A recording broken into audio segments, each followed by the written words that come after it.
RevDivers, we are so excited today to introduce you to someone that we are a huge, huge fan of. So Dr. Eric Bricker, you may know him better as the Whiteboard Doctor. He is that great physician we see online doing all kinds of education and really explaining not only the industry, but what we can do to improve it in healthcare. He is working with AHealthcareZ, or I should say runs AHealthcareZ, educating all of us out there, especially all of us in revenue cycle management. And now he started a new position with First Stop Health. We are so excited to have you on the show, Dr. Bricker. Hey, thanks so much for having me. I'm excited to be here. Thank you. Thank you. I have to say, I fumble a little bit chatting with you because I'm a huge fan and you have tons of huge fans of you. The Whiteboard Doctor. I mean, we just can't believe it. Kim and I are thrilled to have you on the show. You are so passionate about what you do and you drive so much positive impact to the industry. We've got to ask first and foremost, what is it that makes you so passionate? Why do you do what you do? Yeah, no, thank you for the question. It's a real good one. And I started in healthcare, actually in revenue cycles. So my first job out of college was actually as a revenue cycle consultant for this firm called Stockamp and Associates, based out of Portland, Oregon. It's actually now part of Huron Consulting Group. And every single doctor, I don't have any doctors in my family. So I was in college, every single doctor I talked to said, whatever you do, don't become a doctor, because all the bureaucracy and administration, HMOs, they've ruined the practice of medicines back in the 90s. And so I said, I want to learn about that. So I actually worked back in the billing and business office of the University of Kansas Medical Center and the Cleveland Clinic and several other hospital systems. And this was back when billing was actually done with hard copy bills. The only electronic payer was Medicare. That was it. Yep. Everything else was hard copy. So like literally there were stacks and stacks of bills underneath potted plants on people's desks. And we would pull them out and we would be like, are you going to submit this? It's from like 6 months ago. So, and then I went on to medical school, residency at Johns Hopkins in internal medicine. But literally the way that the money flows in healthcare literally impacts people's lives, right? It literally impacts their health. It impacts the hospital. It impacts the physician. And so like patient care, like literally, whether you're sick or getting better, whether you have these issues of money are fundamental to this. And so I'm so passionate about it, not because I care about the money, but I care about the tremendous impact that it has on patient care. And so if there are things that we can do to like straighten out the money situation, then that's going to help a lot of people. So that's why I'm so passionate about it. Oh my gosh, how beautifully said. And I have to tell you, Kim and I have family in the Midwest, spent a lot of time in the Nebraska, Kansas, Iowa metro, but I grew up near Hopkins, and Kim has worked at Hopkins for a long time. So I just love to see those intersections. And, Kim, if you started in Rev Cycle, I guess he is who we want to be when we grow up, right? I mean, absolutely. Hardly, but that's very kind of you. I seriously though, you are such an inspiration to us. And one other thing I have to know, you use your whiteboard so completely effectively in teaching. What makes the whiteboard the perfect medium, the perfect teaching tool to use in those videos for explanation purposes? Yeah, I just like it because it's fast. So I literally can get all the stuff up on the board super quick, and I can shoot the video. And then it obviously doesn't take a lot, to edit it, but I can do kind of everything end to end in about a half hour, 45 minutes. So the most important thing. One of my favorite quotes is from this guy, Linus Pauling, who's actually won 2 Nobel Prizes, one for chemistry and one for peace. And one of Linus Pauling's quotes is that if you want to have a good idea, you have to have a lot of ideas. And so the key is volume. And so I knew I wanted to create a lot of videos, because not all my videos are good. Some of my videos are very bad. But the point is it's almost impossible to know beforehand which videos are good and which videos are bad. You just make a ton of videos, and I'll make a video and I'll put something up on the whiteboard. I'm like, oh, it's a fantastic idea. This is the best thing ever. And then like nobody will watch it. And then I'll make this video. I'm like, this is kind of a dumb topic. And then like, it'll be like one of my most popular videos. So I have no idea beforehand what's going to for people. So I just want to create a whole bunch of stuff. I want to make it super easy. So that's why I use the whiteboard. And, with all of that information that's out there, I think from my perspective and even Taya's perspective, there's like information overload. how do you prioritize the information you receive in order to create your whiteboard sessions? Yeah, so it's a great question, and it's really it's kind of twofold. So one is, so much about healthcare finance is not obvious; it's hidden. And so what I like to do is I like to think to myself, okay, well, what's the non-obvious stuff that's out there? And I like to focus on the non-obvious stuff. So what's an example of non-obvious stuff? I mean, I just did a video, posted a video today about prior authorization. Like most people don't know that prior authorization is outsourced by the carriers to other companies. Like the insurance carrier itself is not doing their own prior authorization if somebody else is doing it.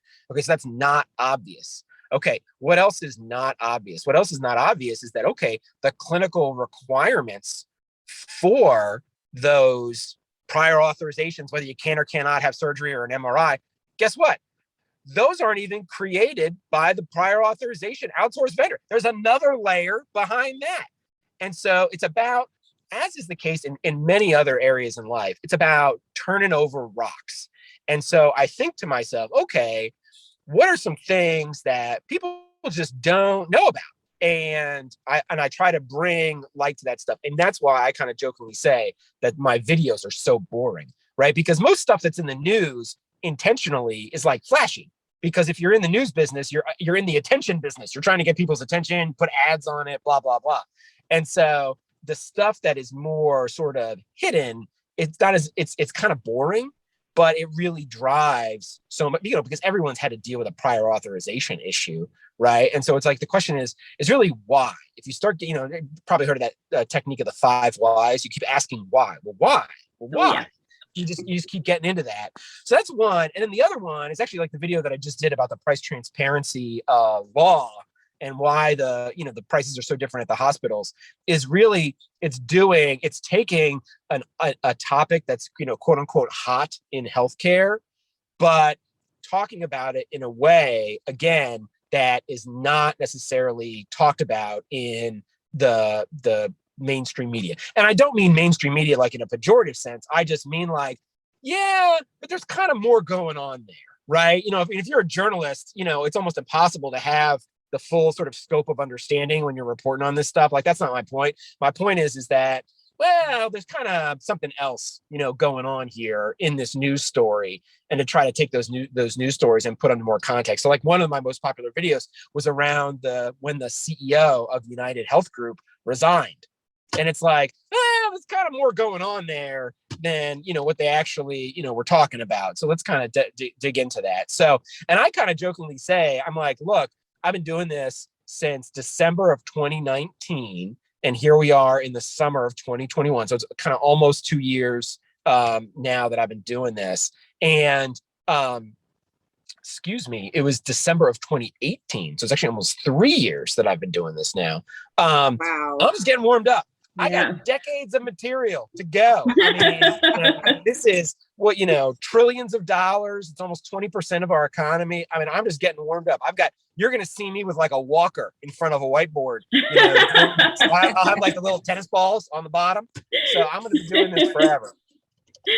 Well, I have to tell you, whenever I'm watching those videos, I think, one, because Kim and I are so passionate about healthcare, but two, because so much transparency is missing from this industry. There's so much opacity between the general public and what's actually going on in the industry. And I feel like each one of your videos is almost like an expose. I mean, we are watching them completely just enthralled with everything that you're talking about, because it's so true. It's so important. It is significantly impacting patients and patient care and provider wellness and their satisfaction, right? And burnout across the industry. And you're the only one talking about it in such a direct way. And we absolutely love that about your shows and about all of the episodes that come out. It's one of the reasons we wanted to bring you onto the show. I mean, you've written a book, you had a company you built to over 1.8 million members, and you just started a new position. We congratulated you already, but I mean, your productivity is off the charts. What you're doing for the industry is astronomical. We aspire to help impact the industry the same way. What advice do you have for those of us who want to do the same thing you are, who want to bring more transparency into the industry and help repair some of the things that are going on, remove those extraneous layers of administration, for example? What advice do you have for those of us that kind of want to do what you're doing? Yeah. So, I mean, this is going to sound kind of weird. I don't watch television. So I have no interest. I have no interest in any, so I really like, this is like, it's fun for me. So, that is, not to get overly philosophical, but there was, I think it was Aristotle who said, look, where your passion and the world's needs meet, there lies your vocation. And so I just, for everybody, it doesn't matter, listen, money in healthcare finance is kind of my thing. I don't know why I'm passionate about it, but I just am. It just, it struck my funny bone, and it just is intensely interesting to me. And I really enjoy it. And other people understanding how healthcare finance works is of use to society. And that's just, everybody just has to find their own personal passion. And then how can you translate that passion into providing value for other people? And look, for some people, their passion is surfing. So fine, open a surf shop, and like teach other people how to surf, right? But the point is that you have to, that really, and it really came from the first job I ever had at the age of 16, where I wasn't any, it was over the summer, but it wasn't anything fancy, but I was working 40 hours a week, right? Typical. And guess what happens when you're 16 working 40 hours a week? You're like, holy moly, that's a lot of time. Like, that's like my life. I'm like, I don't have time for anything. Like, holy moly, you gotta be kidding me. So I'm like, I better really like what I'm doing at my job, because there's no way I'm gonna spend 40 hours a week doing something that I hate. And that was just at the age of 16, I just decided, I'm like, whatever my job is, I'm gonna like it. And that has, so, and when you have a job that you like, then, the saying is you never have to work a day in your life. So healthcare and finance, blah, blah, blah, that doesn't have to be anybody's passion, but the key is finding your passion, because once you find your passion, then it's not work at all. It's a joy to do it.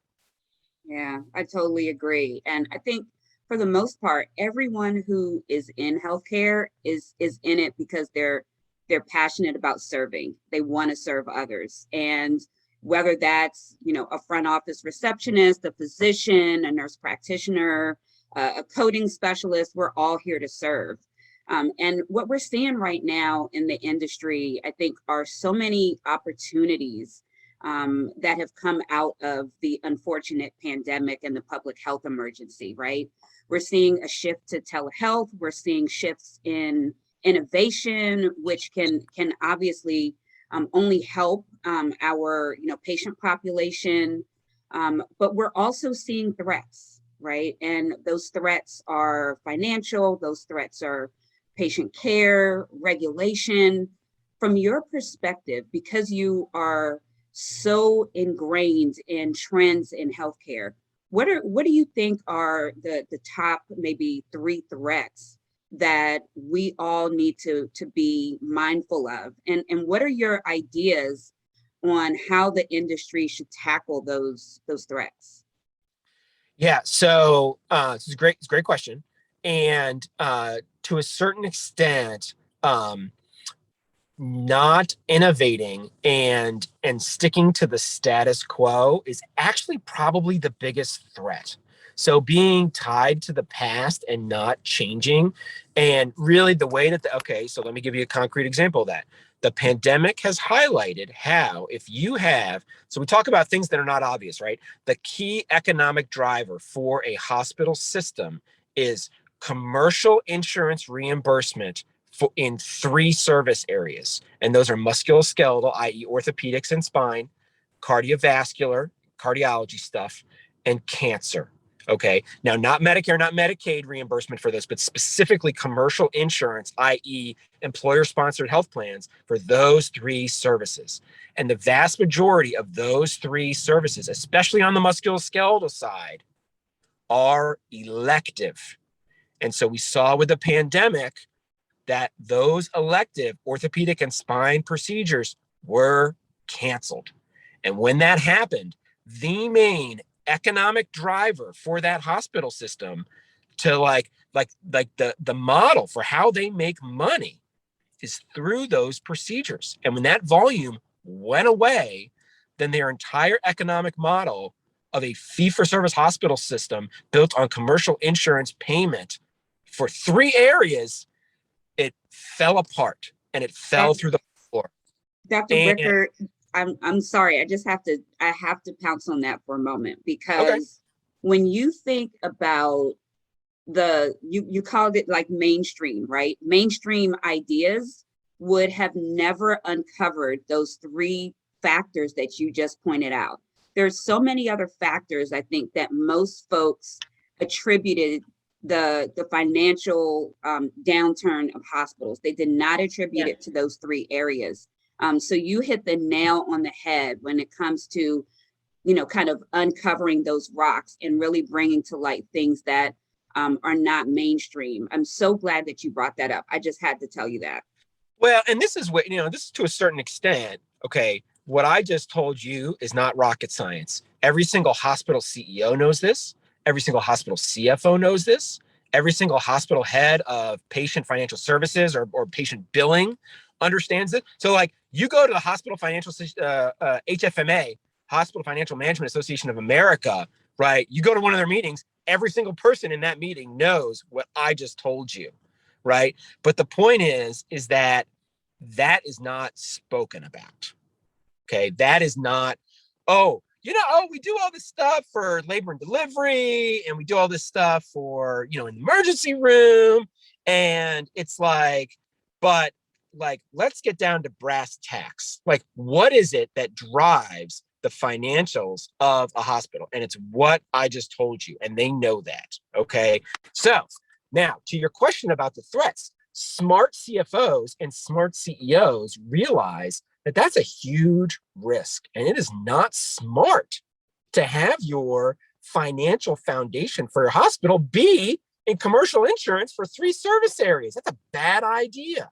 And so what they've done at the University of Pittsburgh Medical Center and at Geisinger and at Intermountain Healthcare and these other hospitals is say, look, we need to be more innovative in terms of the financial foundation of our hospital system. And we need to start our own insurance company and collect premium. So in Western Pennsylvania, you buy UPMC health insurance. When you're in Northeastern Pennsylvania, you can buy Geisinger health insurance. When you're in Utah, you can buy, they don't call it Intermountain Health Insurance, they give it a different name, but you buy Intermountain Health Insurance. And what that does is that brings in a set fixed amount of premium that you're going to be getting in regardless of patient volume. And now they still do fee for service. Not all their patients in their hospital come from their own health plan. They still got Medicare, Medicaid. They still got Blue Cross United coming into their hospital. But the point is that they have diversified the financial foundation of their hospital system. And Getz hospital systems were in much better shape during the pandemic. It was those hospitals that owned a health plan. Because if anything, when the patient volume went down, they still collected the premium. So they hedged their bets. So the point is that this isn't some sort of Pollyannish, a CEO, CFO, head of patient financial services. It's in their own self-interest to be more diversified in their revenue streams and to start a health plan.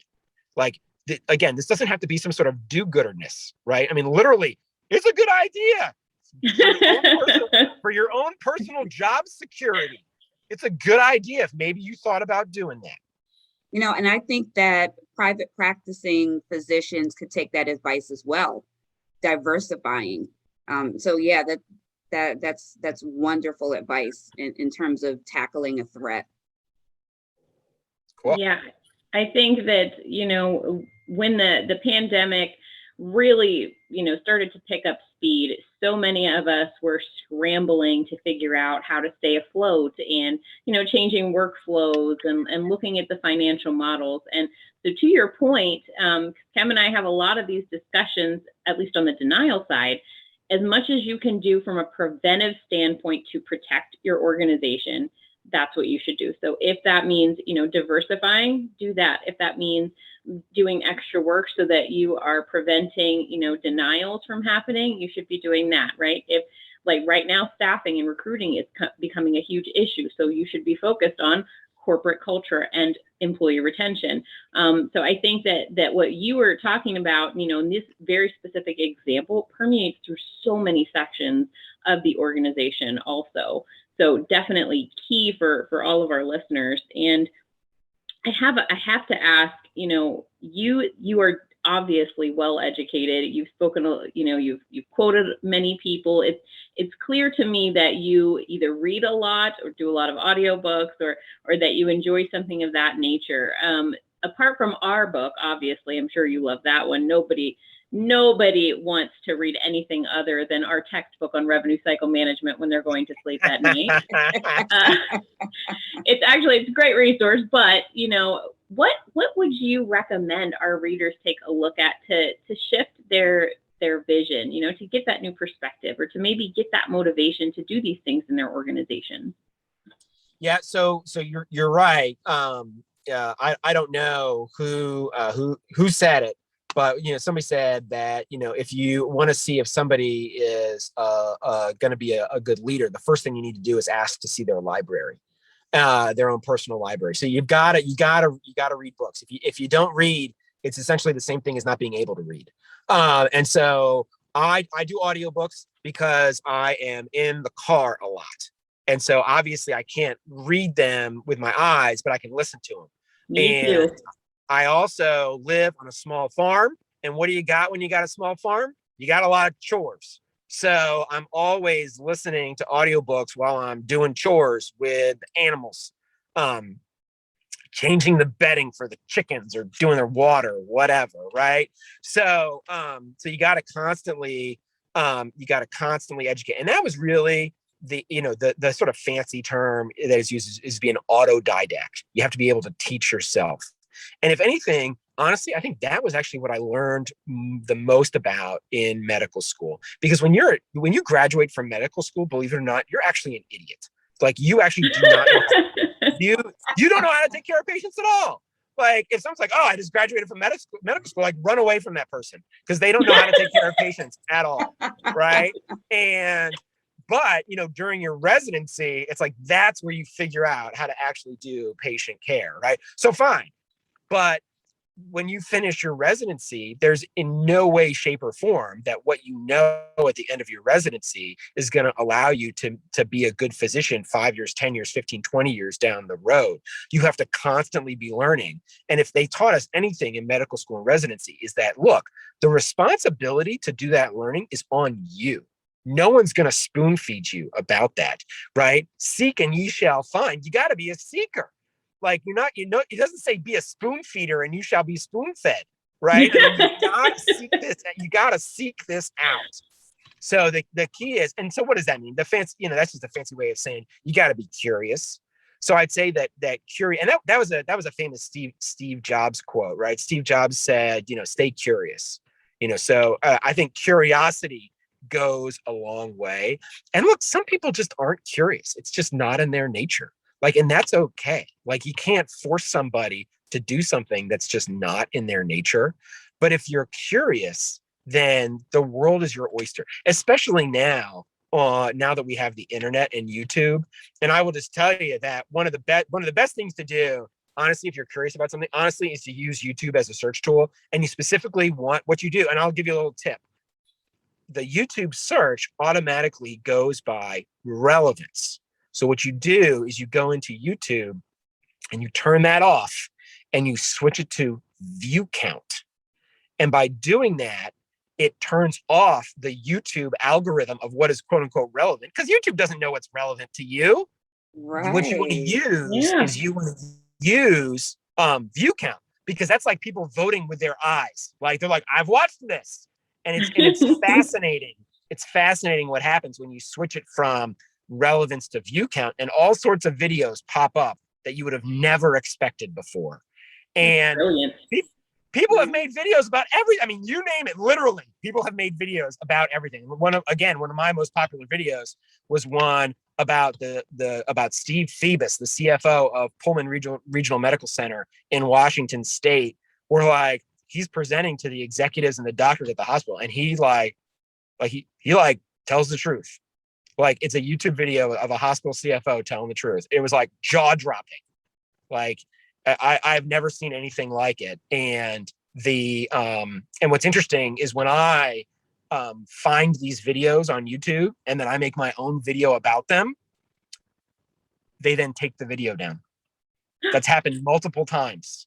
So, I'll give you an example of that. So for the University of Massachusetts Medical Center, they had a video of one of their quote unquote strategists talking about how they hired about how they lost a cardiothoracic surgeon to a competing hospital.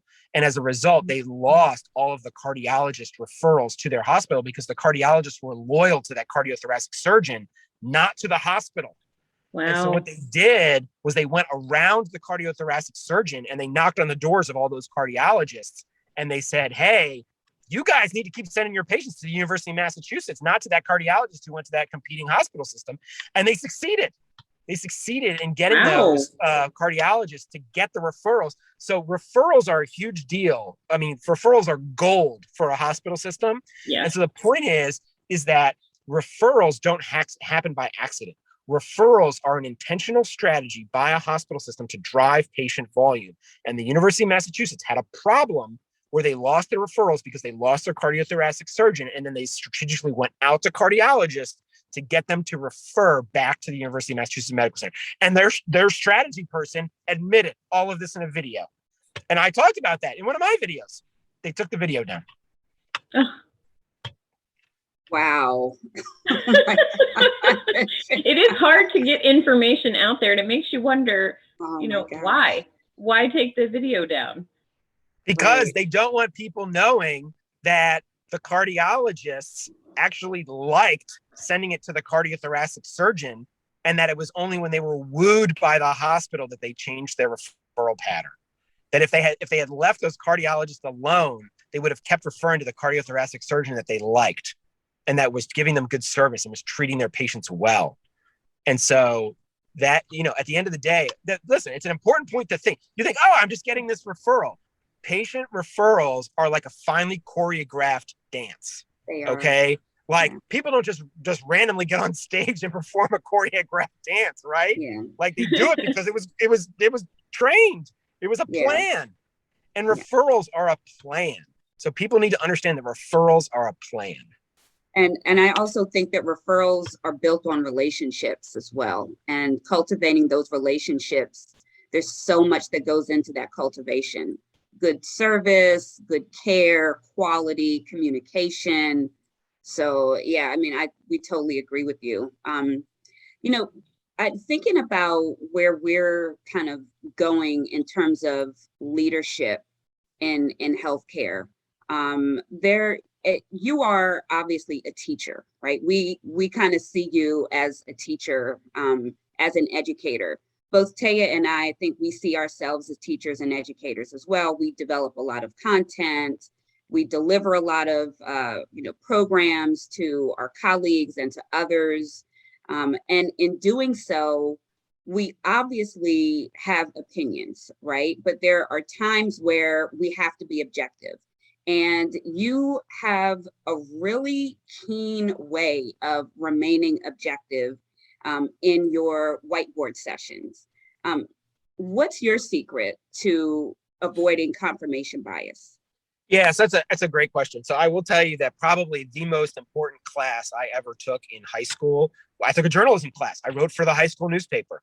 And, what do they teach you in journalism? It's the who, what, when, where, why, and how, right? The 5 W's and an H. And that's what journalism is about.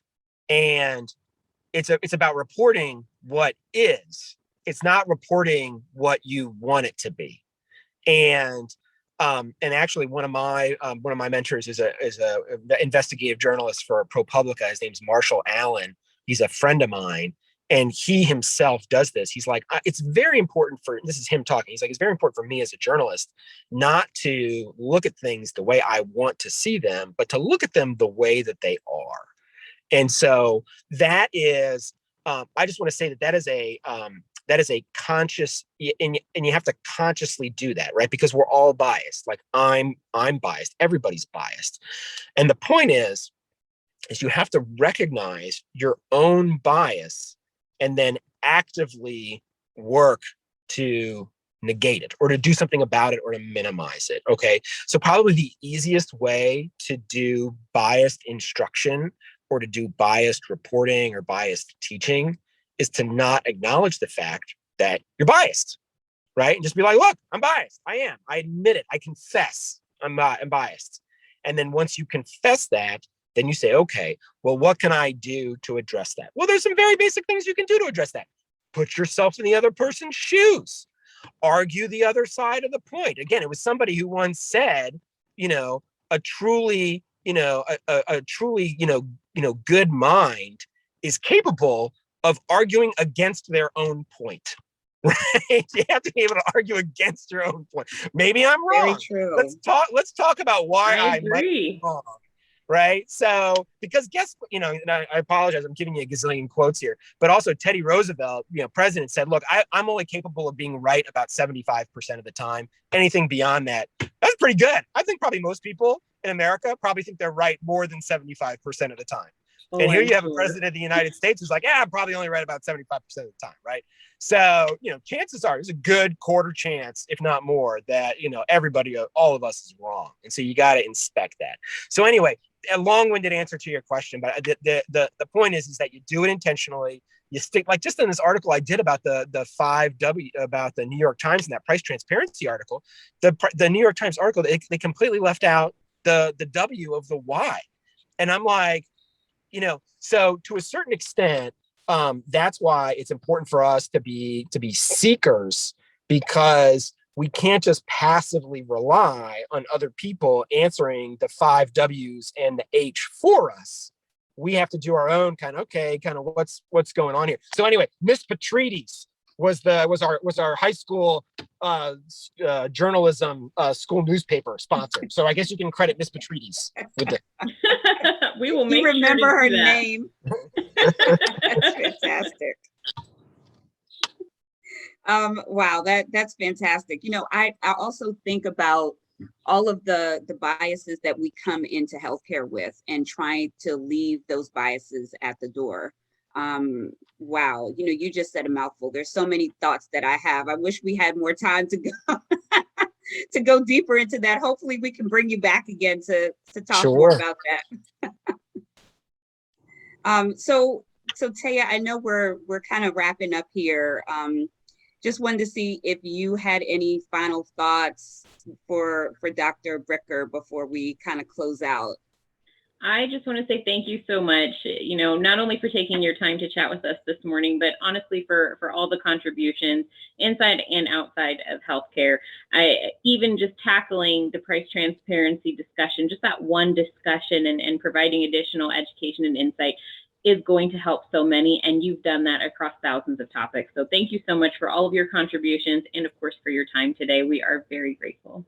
Yes, RevDivers. We're go ahead. No, I was just, I'm glad you said RevDivers because, so thank you so much for having me, and RevDivers, thank you so much for listening.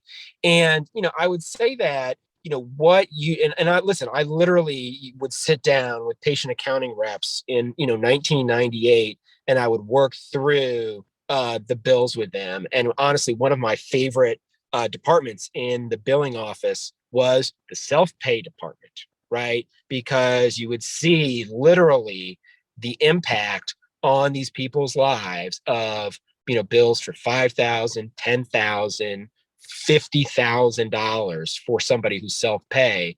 And then right next to the self-pay department, it was cubicles, right? Self-pay cubicle. Right next to the self-pay cubicles was the cubicles for customer service. And so you would see the self-pay bills going out, and then you could literally hear the people calling into customer service just a few cubicles over. And so, this is a huge deal. What people do in revenue cycle is a huge deal. So what you're doing for the industry is super important, because there is absolutely a role for ethical, responsible, moral, righteous, virtuous revenue cycle within healthcare. Like, the industry doesn't have to be bad. The industry can be good. It can be very good. And I'm just so thankful that it has people like you having these podcasts so that we can talk about those things. Wow. Thank you so much for being with us So today, much. Dr. Bricker. That was amazing. I know that our RevDivers are going to thoroughly enjoy this episode, and we're looking forward to next episodes that are coming up. RevDivers, thank you so much for joining today. Dr. Bricker, thank you so much for just sharing all of your expertise and your passion for healthcare with us and with the world.